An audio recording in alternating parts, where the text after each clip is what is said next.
श्री स्वामी समर्थ. आजच्या व्हिडिओमध्ये आपण कुलदेवता माहीत नसल्यावर काय करावे हे पाहणार आहोत. व्हिडिओ शेवटपर्यंत नक्की पहा. कुलदेवता माहीत नसल्यास काय करावे, कुलदेवता कशी ओळखावी याबद्दल महत्त्वाची माहिती जाणून घेऊया.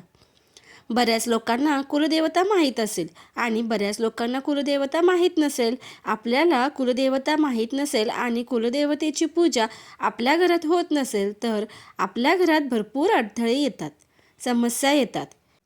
घरात काही ना काही वादविवाद सुरू असतात.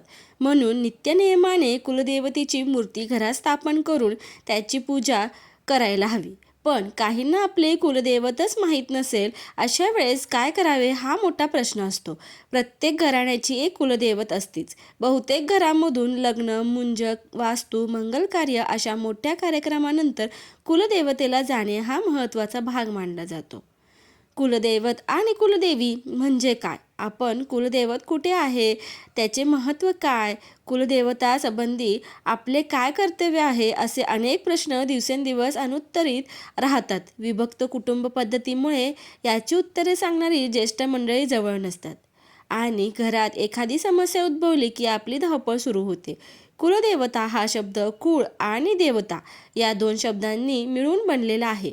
कुळाची देवता ही कुळदेवता, ज्या देवतेची उपासना केल्यावर मूलाधार चक्रातील कुंडलिनी शक्ती जागृत होते, म्हणजे आध्यात्मिक उन्नतीचा आरंभ होतो. ती देवता म्हणजे आपली कुलदेवता. कुलदेवता ज्यावेळी पुरुष देवता असते त्यावेळी तिला कुलदेव आणि जेव्हा ती स्त्री देवता असते त्यावेळी तिला कुलदेवी म्हणून संबोधले जाते. तुम्हाला तुमचे कुलदैवत माहीत नसेल आणि ते तुम्हाला माहीत करून घ्यायचे असेल तर त्याचे 2 नियम आहेत. नियम 1, रोज सकाळी आणि संध्याकाळी श्री कुलदेवताय नमः, श्री कुलदेवताय नमः या मंत्राचा जप करावा. 1 माळ जप रोज करावा. मग काही दिवसातच काहीतरी घटना घडून आपल्याला आपली कुलदैवत माहीत होते. मग ते कुलदेवी असेल किंवा कुलदेव असेल. आता तुम्हाला प्रश्न पडला असेल की कसे कळेल किंवा माहिती होईल. तर रोज हा जप आपण मनोभावे खऱ्या श्रद्धेने करून तेव्हा काही ना काही असे होते, जसे कोणीतरी आपल्याला घरात येईल, कोणीतरी ज्येष्ठ मंडळी येतील आणि आपल्याला सांगून जातील की तुमची कुलदेवी किंवा कुलदेव हे आहेत, किंवा स्वप्नात आपल्याला कोणते तरी देव किंवा देवी दिसेल. अशा रीतीने आपल्याला हा साक्षात्कार होतो. हा भरपूर लोकांचा अनुभव आहे. जर तुम्हाला कुलदैवत माहीत नसेल तर तुम्ही सुद्धा हा जप सुरू करा. काही दिवसातच तुम्हाला कळेल. हा बऱ्याच लोकांना आलेला अनुभव आहे. नियम 2, आपले कुलदैवत हे ब्रह्मा, विष्णू, महेश आणि आदिमाया यामधूनच कोणाचे तरी रूप असते.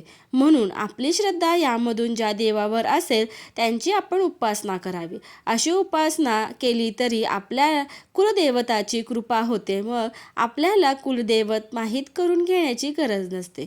जर तुमची श्रद्धा ब्रह्मावर, विष्णूवर, महेश्वर असेल तर आदिमायावर असेल तर त्यांची भक्ती करा, त्यांची सेवा करा, त्यांची श्रद्धा करा, त्यांच्या नामाचा जप करा, तरी आपली सेवा कुलदेवताला लागते आणि त्यांची कृपा होते. या 2 गोष्टी आहेत. आता तुम्हाला काय करायचे हे तुम्ही ठरवा. म्हणजे तुम्हाला कुलदैवत माहीत असेल किंवा या मार्गातून माहीत होईल. जर वर्षातून 1 वेळेस आपल्या कुलदेवी किंवा कुलदेवाचे दर्शन नक्की घ्यावे. याने घरात शांती, सुख, समृद्धी राहते. घरातून आजार तिजार दूर राहते. व्हिडिओ आवडल्यास व्हिडिओला लाईक, शेअर आणि सबस्क्राईब करायला विसरू नका. धन्यवाद.